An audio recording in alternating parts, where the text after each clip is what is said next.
Le Grand Matin Sud Radio, 7h-9h, Patrick Roger. Il est 7h38. On va essayer de comprendre un peu ce qui se passe en fait actuellement autour toujours de la guerre de l'Ukraine. Il y a eu ce clash donc entre vendredi entre Zelensky et Trump et Vance également qui était là.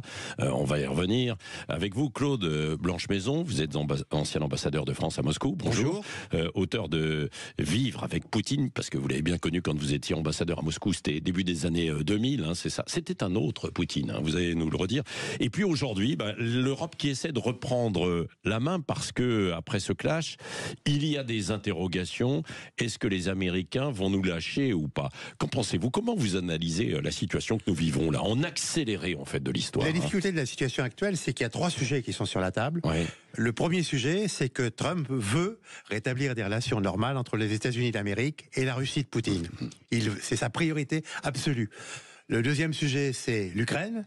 Et pour Trump, c'est un sujet secondaire. C'est pas le sujet principal. Ouais. Ça découle du premier sujet. Puis il y a le troisième sujet, qui est que l'Europe doit maintenant, face à la position de l'Amérique, s'organiser à moyen et long terme pour avoir sa propre défense. Ouais. Mais c'est 3 sujets différents. Oui, c'est parce vrai. Que à court terme, différents mais liés quand même. Évidemment. À court terme, on a un problème qui est comment sauver l'Ukraine.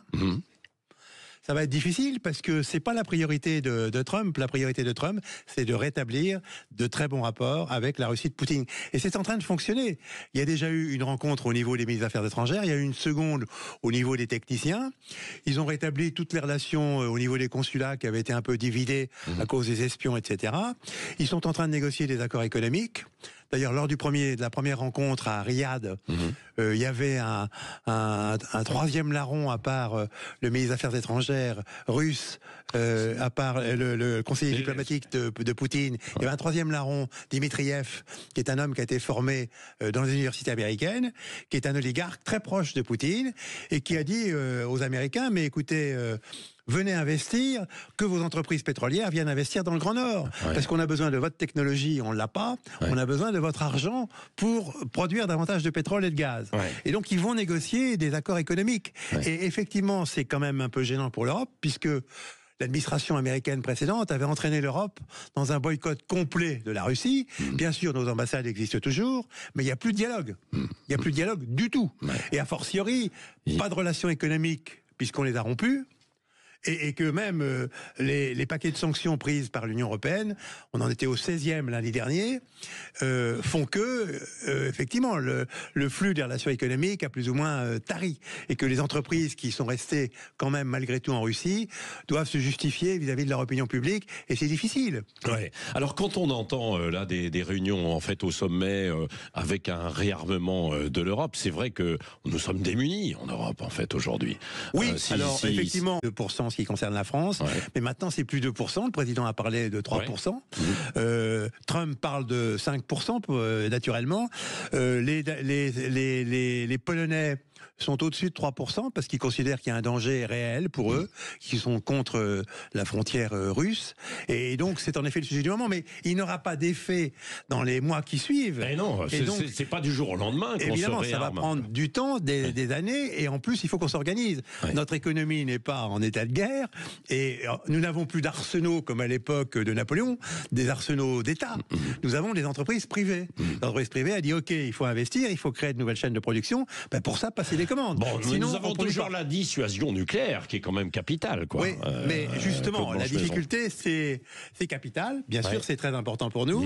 Alors effectivement, ça se pose la question de est-ce qu'on l'étend à nos pays voisins, tout en gardant le bouton, parce qu'effectivement, il peut y avoir qu'un seul homme qui prend la responsabilité, mais on peut dire que ce qui se passe en Allemagne, le général de Gaulle l'avait déjà dit, pour l'Allemagne de l'Ouest, c'est aussi nos intérêts vitaux.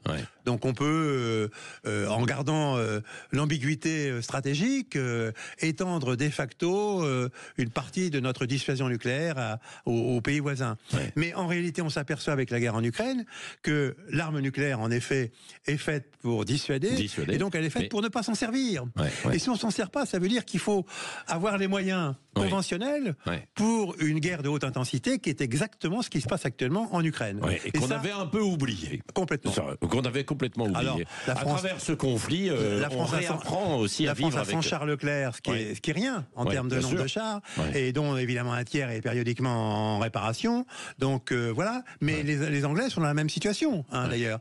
Les pays européens sont dans la même situation. Alors cela dit, certains pays, comme la Pologne, se réarment rapidement, massivement, achètent même des chars à la Corée du Sud.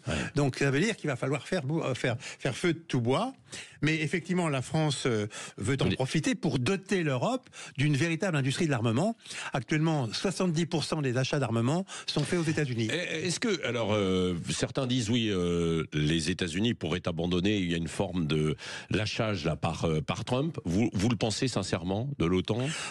Ils vont pas sortir de l'OTAN. Non. Ils vont pas tuer l'OTAN, ne serait-ce que parce que, puisque Trump est motivé surtout par les raisons de business, les entreprises américaines qui fabriquent de l'armement ne le toléreraient pas, évidemment. Pour elles, elles ont un marché captif. Je viens de le dire, 70% des armements sont achetés aux États-Unis. C'est pas le cas de la France, mais c'est le cas de nos partenaires. Donc là, aujourd'hui, en fait, on est dans une phase qui est assez cruciale. Est-ce qu'il y a de la psychologie qui intervient ?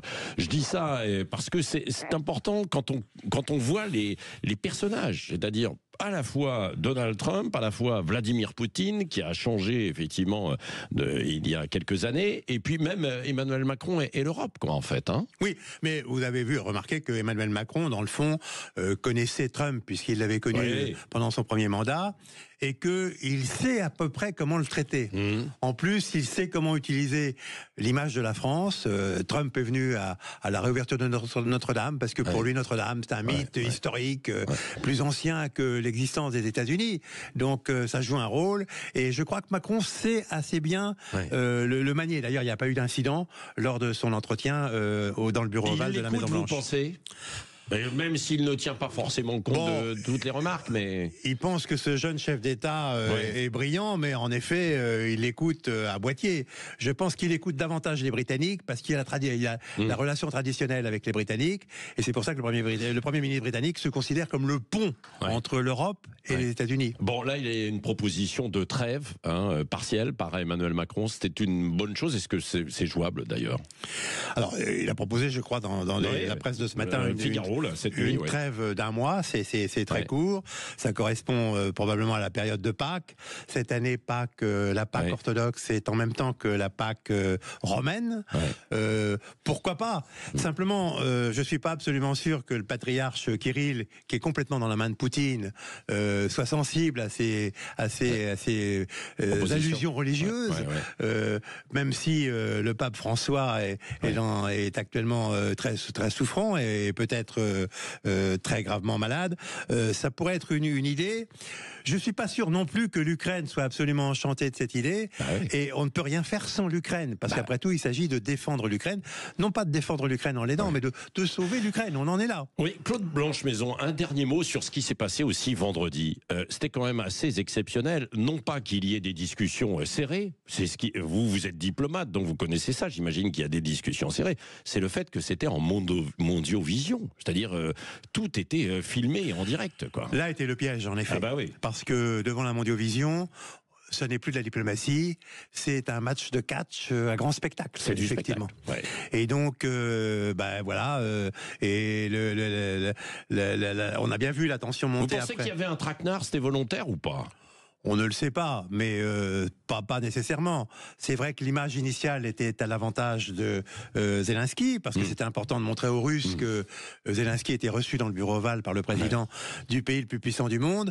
Mais lorsque Vance s'est acharné sur Zelensky, je me suis quand même posé la question. C'est assez inhabituel que le vice-président prenne la parole, et surtout prenne la parole dans les termes qu'il a utilisés. Oui, absolument. Merci beaucoup, Claude Blanche-Maison, ancien ambassadeur donc de France à Moscou, et si vous voulez en savoir un peu plus aussi sur Poutine, eh bien, il y a votre livre Vivre avec Poutine aux éditions Temporis. Merci. Il y en aura un autre dans 2 mois. Il y en aura un autre dans 2 mois.